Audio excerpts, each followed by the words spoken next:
track is Stop the Show. It's out as of today. It's by Mark Reed, who joins you on the line. Hi, Mark. Hey, Dean, how are you? I'm well, thanks. How's life with you? Yeah, good. What's it like putting music out at a time like this? I think it's a good time to put music out. I think, obviously, there's a lot of creatives that are at home that can't do their gigs at the moment, so I think there's more new music than ever. And I think it's been a real kind of music boom at the moment, and I'm kind of glad to kind of throw my hat into that pool.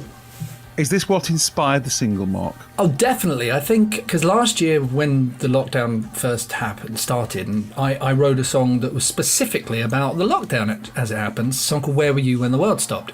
And it was a kind of, I was compelled to do it just based on everything that was going on. So it's a very on-the-nose lyrical song, but quite thoughtful as well about what we were experiencing then. And I just felt, as the years gone by, this song, Stop the Show, very much reflects where we're at now, because obviously the venues are starting to open again and the theatres are back, which is fantastic. So I kind of wanted a song that kind of echoed the sentiment that we're back. And do you have any gigs planned? I don't have any solo gigs. I'll always be doing kind of online live performances, which is very much the new norm. You know, A1, my band A1 did a ton of virtual concerts last year, which is like, wow, it's out of this world. All of a sudden you're performing to people in their living room, still in their PJs, on Zoom. It's a very, very different times. But hey, it's been a real kind of lifeline for us as a band and for our fans as well to sort of stay connected with them.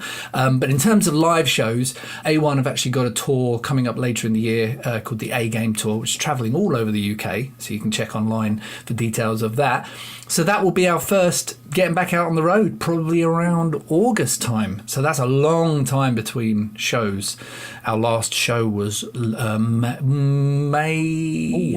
2020, which is when it all kind of stopped. And so yeah, long time between shows.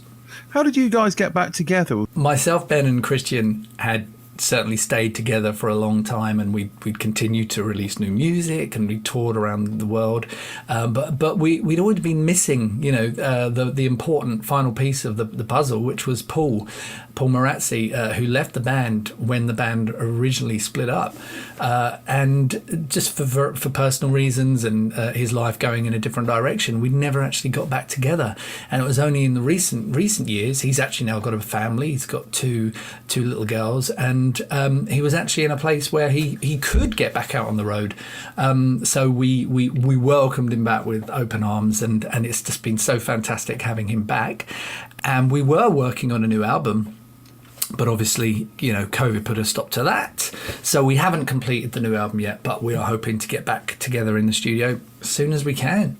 You swung by the studios A1 many times actually back in the day, and I remember my favourite A1 story. Kind of, you weren't there, but this happened to me. I went to a venue called the Bodega in Nottingham, where Coldplay were playing. It was one of their very early gigs, and Chris Martin stood on stage and he said, it was a Sunday night, and he said, "I'm pleased to announce that we are in the chart. We are now a top 40 band. Yellow is in the chart, and moreover, it's only 2 places behind A1."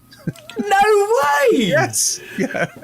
Oh, I tell you, I wish there was audio of that or video of that, because that's just the coolest thing ever. I love Coldplay. I think they're absolutely brilliant. And I remember the first 20 years ago this year when we won the Brit Award, and they picked up their first Brit Award as well, and we did the whole group photograph together. And I just thought, my goodness, we're in the category with Craig David, Coldplay, Top Loader, some really serious heavyweight acts, and we've won. And it was incredible. I mean, unbelievable.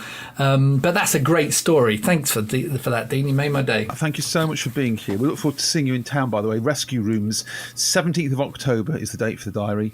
So we'll look forward to seeing you and the guys then. In the meantime, say, Mark, thanks so much indeed. Thanks, Dean. Can't wait to come back and see you all.